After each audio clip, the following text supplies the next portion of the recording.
Assalamualaikum warahmatullahi wabarakatuh. Selamat datang di Penaber TV.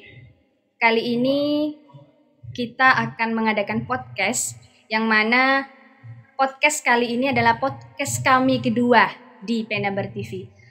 Podcast kami pertama yang kemarin judulnya Sya'banan, karena bulan ini adalah bulan Sya'ban. Nah, pada hari ini kami spesial mendatangkan seorang perempuan yang luar biasa, yakni beliau Ibu Rafiah, Ketua PC Fatayat NU Bawean. Ibu Rafiah ini saat ini menjabat sebagai Ketua PC Fatayat NU Bawean. Beliau ini adalah perempuan yang pintar, ramah, energik, dan menurut saya luar biasa. Assalamualaikum Bu. Waalaikumsalam warahmatullahi wabarakatuh. Apa kabar Bu? Gimana kabarnya? Alhamdulillah sehat. Sehat. Terima kasih telah bersedia duduk bersama kami mengadakan podcast di sini ya Bu. Terima kasih. Nah, judul kali ini kita akan membahas tentang kiprah Fatayat di era milenial. Nah, kiprah Fatayat di era milenial. Karena Fatayat yang akan kita bahas pada hari ini, maka kami khusus mendatangkan Ketua Fatayat langsung ke podcast kami. Ya, Terima kasih. Nah, ini saya mengenal Bu Rafiah ini hanya beberapa bulan yang lalu ya Bu. Belum genap 1 tahun lah. Tapi saya cukup kagum dengan Ibu Rafiah ini karena Ibu Rafiah ini energik, terus orangnya ramah.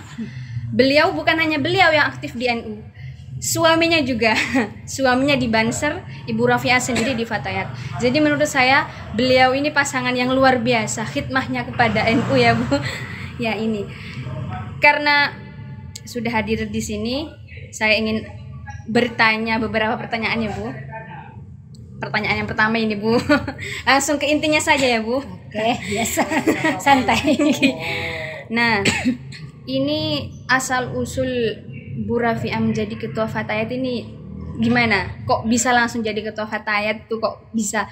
Apakah lewat menjadi ketua IPPNU dulu atau instan langsung jadi ketua Fatayat gitu? Gimana Bu? Ya, terima kasih. Jadi saat ini saya sedang menjabat sebagai Ketua PC Fatayat NU Bawean sejak tahun 2020. Jadi Fatayat itu masa hikmatnya itu 5 tahun untuk PC nih. Dan kalau dalam segi kaderisasi atau organisasi, saya memang pernah di IPPNU dan kebetulan juga jadi ketua tahun 2007. Tahun 2007 kemudian saya aktif di PAC Fatayat NU Daun. Nah, setelah itu baru kemudian ya aktif terlibat di organisasi Fatayat ini, dan akhirnya pada Desember 2019 itu konvercap PC Fatayat NU Bawean, dan kebetulan terpilih sebagai ketua sampai 2024 nanti. Berarti bukan dari instan ya Bu, bukan seumpama lewat orang dalam menjadi ketua Fatayat, bukan seperti itu ya Bu. Untuk organisasi Fatayat ini tidak ada instan nih. Jadi ada persyaratan khusus untuk jadi ketua. Sudah pernah mengikuti latihan kader di Fatayat. Jadi maka kami berusaha gitu ya, mengupayakan agar bagaimana di PC Bawean itu ada proses kaderisasi. Barusan kemarin bulan kemarin Februari itu Neng, kita mengadakan LKD, latihan kader dasar. Jadi harus lulus kaderisasi dulu baru kita bisa atau sah menjadi calon dulu ya, calon kemudian ya masalah nanti terpilih atau tidak kan ya, yang penting kita persyaratannya dulu dipenuhi gitu. Ya. Maksimal usianya 45 tahun. Berarti kader NU tulen ya Bu. Insyaallah. Ya. Baik, karena sudah diketahui berarti Ibu Rafiah ini bukan instan teman-teman. Jadi menuju prosesi menjadi ketua Fatayat itu harus lewat kaderisasi dulu. Jadi masuk NU tuh bukan abal-abal. Jadi ketua Fatayat NU tuh bukan abal-abal.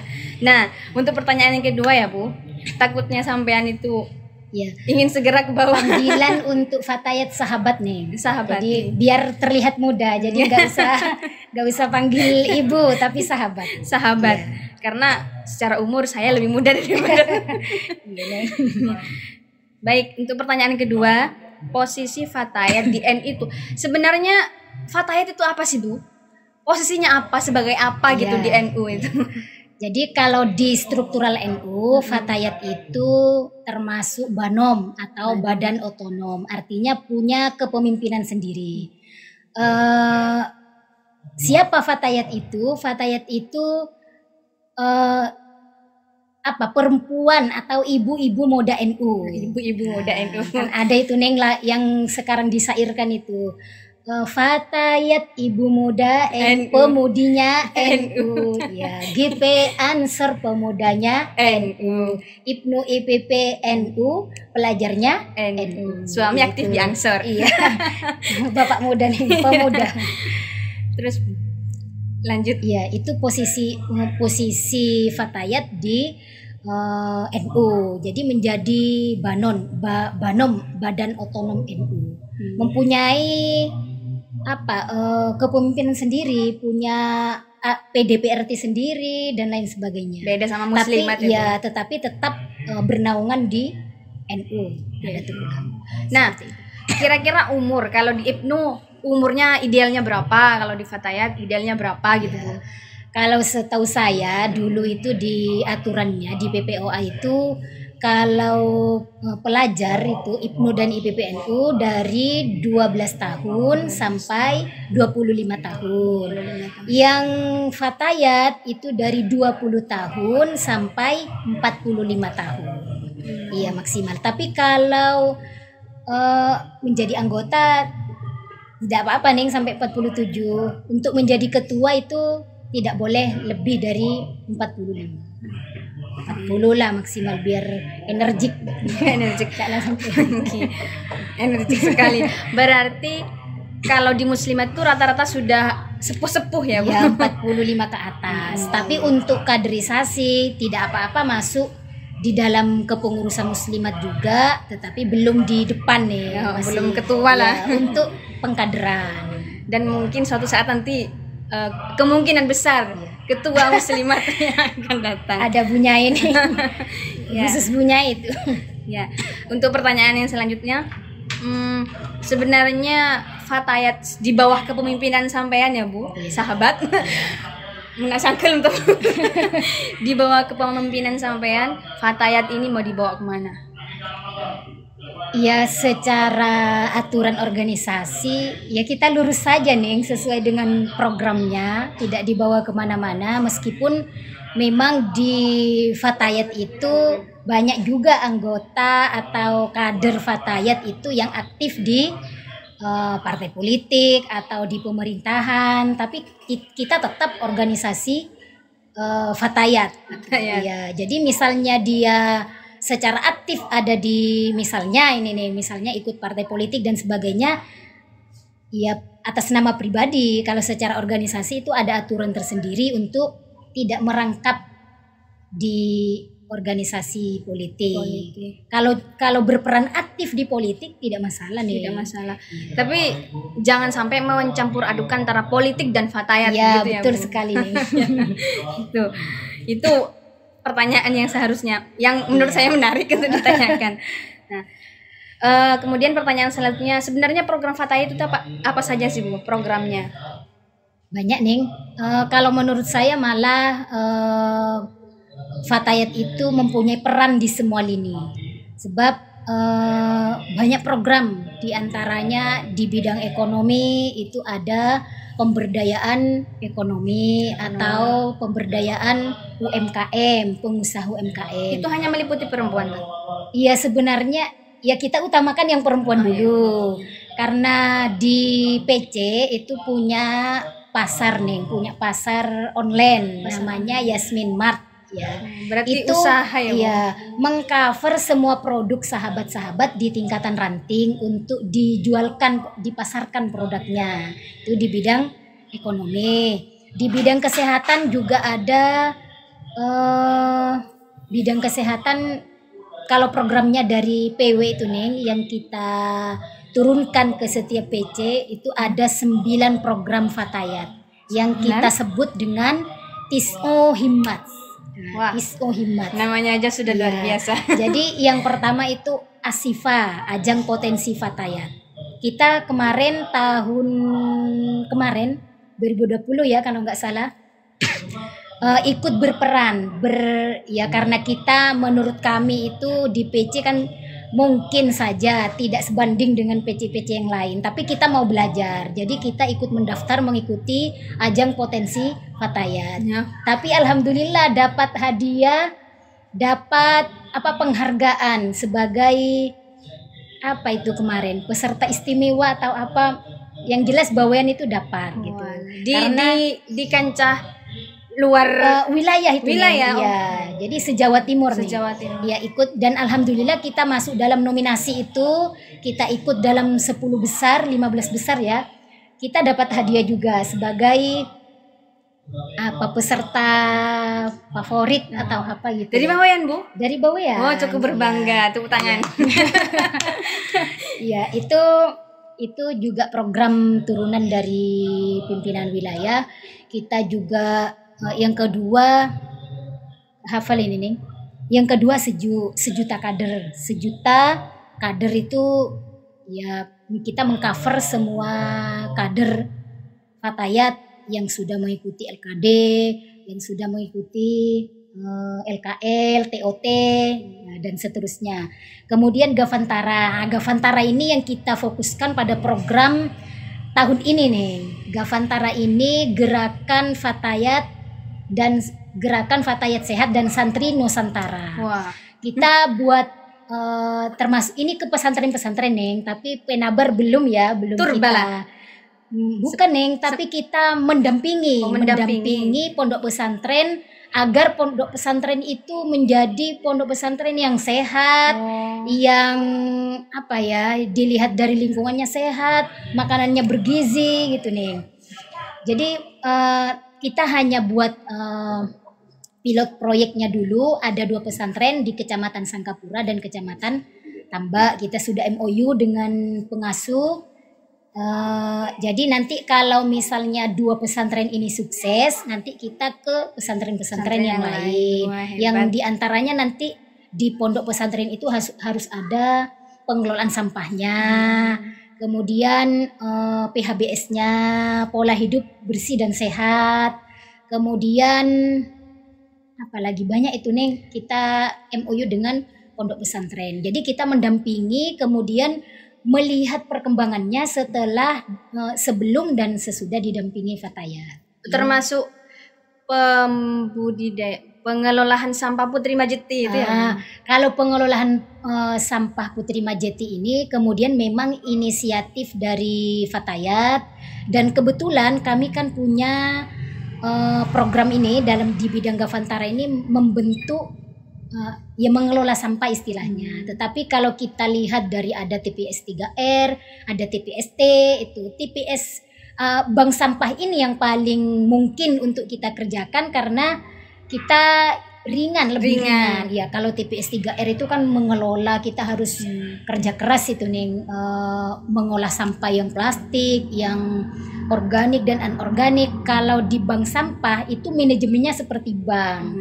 Jadi cuma kita mengumpulkan gitu. Ya, mengumpulkan sampah dari nasabah. Kita hanya mencatat berapa kilo ini plastik misalnya, berapa kilo dipisah berarti. Dipisah. Jadi untuk program bank sampah Majeti ini, untuk program bank sampah ini harus dipisah dulu, dipilah, istilahnya pilah nih, pilah, cegah, pilah, olah nih. Kalau yang lihat 3A itu, kalau yang lihat 3R itu reuse, recycle. Pinter nih. Jadi Jadi seperti itu. Kemudian sampah yang sudah ditimbang itu dimasukkan tabungan Neng, baru nanti ditimbang lagi ke pengepul, dapat berapa rupiahnya, dijadikan rupiah. Dijadikan rupiah. Di sini juga ada, Bu. Iya seperti itu. Di mana Neng itu? Tempat pengumpulannya di rumah-rumah, nanti dibawa ke desa. Iya. Di Sukawenang ya, alhamdulillah. Kita juga memprogramkan setiap ranting itu punya bank sampah gitu nih. Nanti hebat. Kita akan seperti itu. Hebat Fatayat. Mudah-mudahan nih. Amin. Laksana. Nah, cara bicaranya saja sudah menggambarkan bahwa ibu ini cerdas luar biasa, ramah juga, energik. Gedabrus channel coba nih. Sudah. Kemudian lanjut ke pertanyaan selanjutnya ya, Bu. Sumbangsi Fatayat terhadap Bawean itu apa? Kira-kira? Ya alhamdulillah Neng, dengan aktif di Fatayat kita sering diundang untuk mengikuti FGD ini nih. FGD itu apa? FGD ini fokus group discussion. Jadi diganti istilahnya sekarang Neng, biasanya musyawarah gitu ya. Sekarang istilahnya FGD, diinggriskan semua. Padahal itu cuma diskusi, musyawarah apa misalnya topiknya. Jadi kita ya menyumbang pemikiran, kemudian menyampaikan keluhan-keluhan yang ada di masyarakat.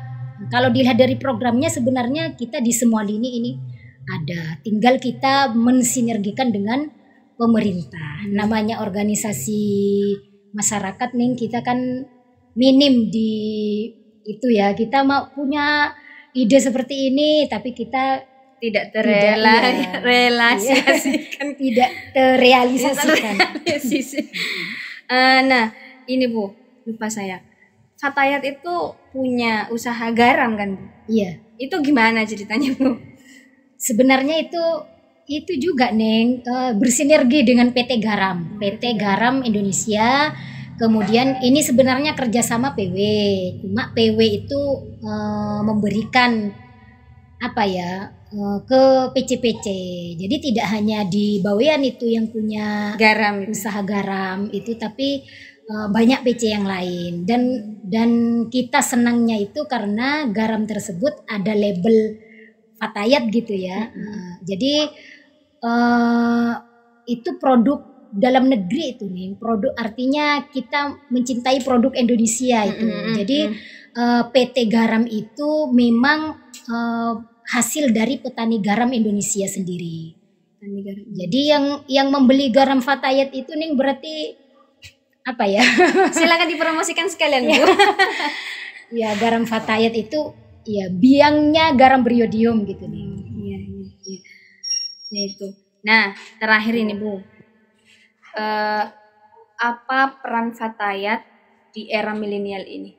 Di era sekarang kan ini Bu, banyak pemuda-pemudi yang semuanya sudah hampir tua muda, hidupnya di sosmed, di sosial media. Di sana tersedia berita-berita yang mentahan lah Bu. Benar apa salah semua tidak tahu. Nah, bagaimana kira-kira Fatayat menyikapi era milenial ini?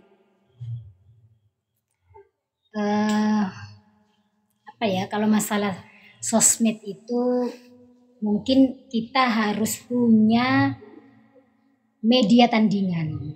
Artinya bagaimana generasi kita itu tidak hanya menikmati media yang sumbernya tidak jelas. Jadi kita sebagai perempuan, sebagai NU gitu ya, kita harus punya media sendiri yang nanti bisa dinikmati oleh generasi-generasi berikutnya. Di samping itu kita juga punya program ini Neng, program ngaji milenial. Sesuai ya judulnya di ya. Di YouTube itu ada Bu? Ya kita sudah belum YouTube-kan ya. Belum. Ya. Tapi kita punya kajian ngaji setiap Jumat Legi, Jumat Manis. Kita jadwalkan setiap PAC keliling Neng, setiap misalnya Jumat Legi ini di mana, di PAC mana gitu dan seterusnya. Ngaji milenial yang pembahasan pertama kemarin masalah haid, darah perempuan Neng. Jadi kita mengupas tuntas haid itu, kemudian ngajinya tidak tidak apa ya, ya ngajinya sudah secara milenial, artinya kita pakai media, pakai LCD, pakai apa ya, jadi audiens atau jamaah itu bisa melihat misalnya perbedaan darah misalnya seperti itu nih. Jadi ditampakkan sekalian. Iya, ditampakkan. Misalnya darahnya belang-belang. Oke. Apa belang-belang? Belang-belang itu seperti ini. Iya, misalnya kadang darah kuat, bagaimana wajahnya darah kuat. Iya. Keruh seperti iya, apa? Keruh seperti apa? Nah. Itu kita gambarkan dengan warna. Kemudian misalnya dari tanggal 1, tanggal 2 kuat, warnanya bagaimana dan penyelesaiannya bagaimana. Itu kita bahas di ngaji milenial itu.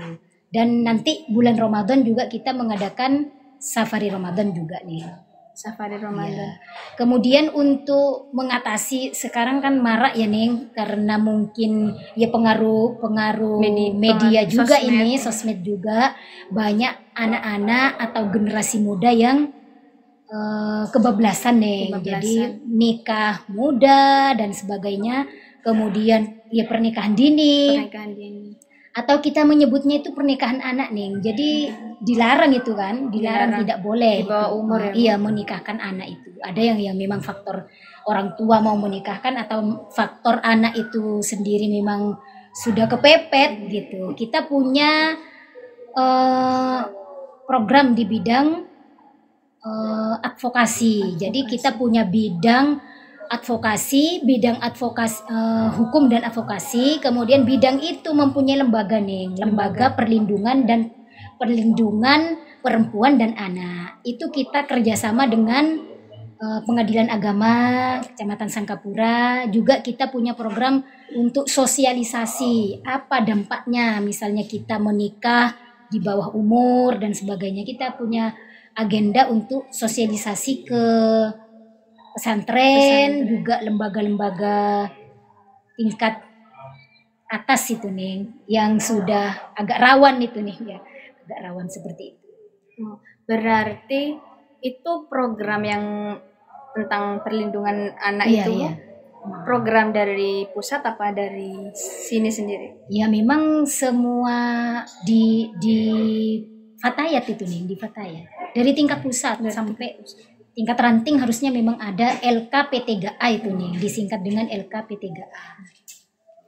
Oh berarti Fatayat itu apa ya? Juga ikut andil mengcover mungkinnya menjaga pemuda di era milenial ini supaya tidak kebablasan ke sana gitu ya Bu. Ya. Agar masih masih punya kesempatan untuk meraih cita-cita, untuk belajar yang lebih giat, lebih bagus. Tidak harus selesai sekolah kemudian menikah. Kan seperti itu. Menikah itu berat ya Bu? Ya. Sebenarnya menikah itu bukan pelarian sebenarnya, malah nyemplung ke masalah baru. Iya, Neng, menciptakan masalah baru. Jadi anak itu kenapa ada undang-undang membatasi usia pernikahan anak itu karena memang faktor itu nih, masalah yang belum mampu diselesaikan oleh anak itu sudah harus diterima oleh mereka gitu. Jadi ada aturan seperti itu, ada pembatasan usia. Kan usianya secara fisik belum siap untuk mempunyai anak, secara kesehatan itu nih. Kemudian secara mental, secara psikologinya itu belum siap untuk menerima masalah-masalah yang ada. Iya. Nah, ini juga Bu, pesan ya Bu ya.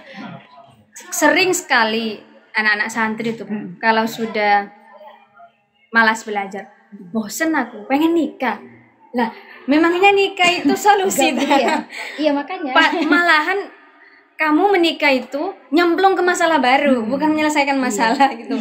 Tuh, kira-kira pesannya gimana Bu untuk anak-anak milenial sekarang? Enak nih nikah, enak apaan? Mereka kan belum tahu nih, belum tahu gambaran pernikahan itu seperti apa gitu ya kan. Kalau kita yang sudah mengalami begitu kompleksnya, mereka kan hanya melihat senang gitu ya, senangnya saja yang dilihat gitu. Jadi ya kami pesan kepada anak-anak muda itu generasi milenial ya, agar ayo dicapai cita-citanya dulu. Masih banyak, masih jauh langkah kita itu, bagaimana menghadapi perjalanan ke depan itu yang lebih lebih parah itu ya Neng. Jadi harus siap bekal dulu. Ya, kita siapkan dulu bekalnya, kita belajar dulu yang giat, nanti kalau sudah waktunya ya pasti sampai juga. Jodoh itu pasti tidak akan kemana-mana. Iya, tidak akan hilang kalau tidak sudah akan jodoh hilang. Iya Bu, terima kasih. Karena saya paham Ibu ingin ke bawah, ikut acara di bawah.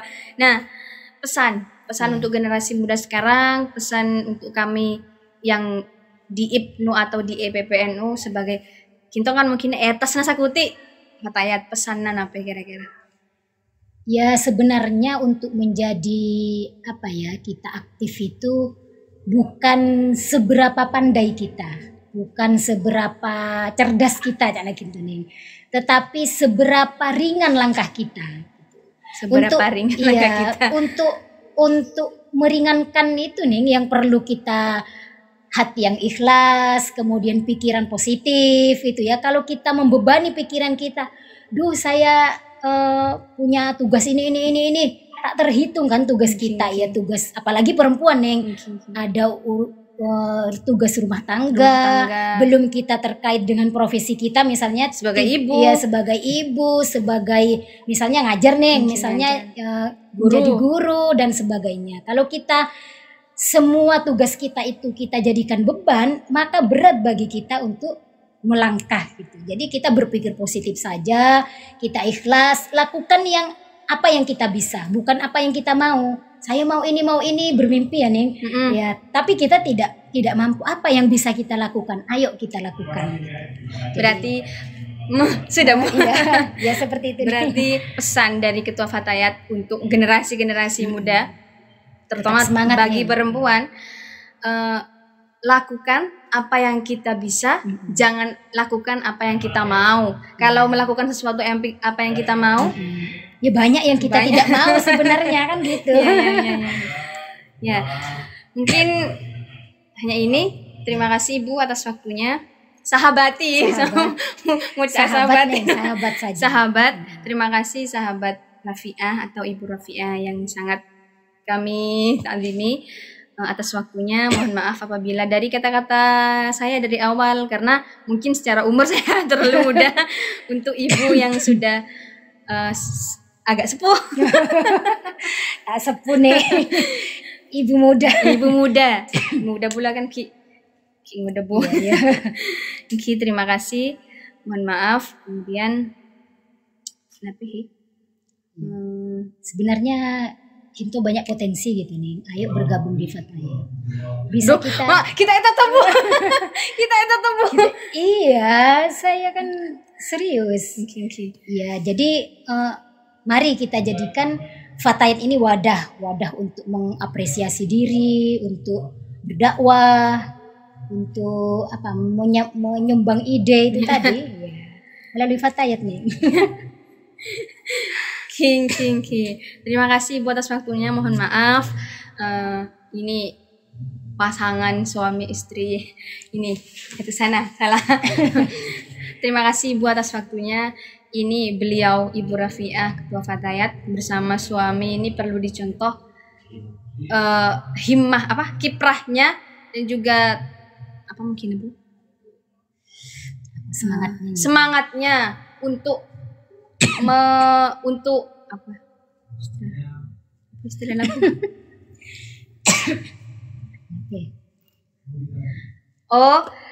Ini Ibu Rafiah beserta suami harus kita contoh semangatnya untuk bergabung di berjuang di NU itu sangat luar biasa.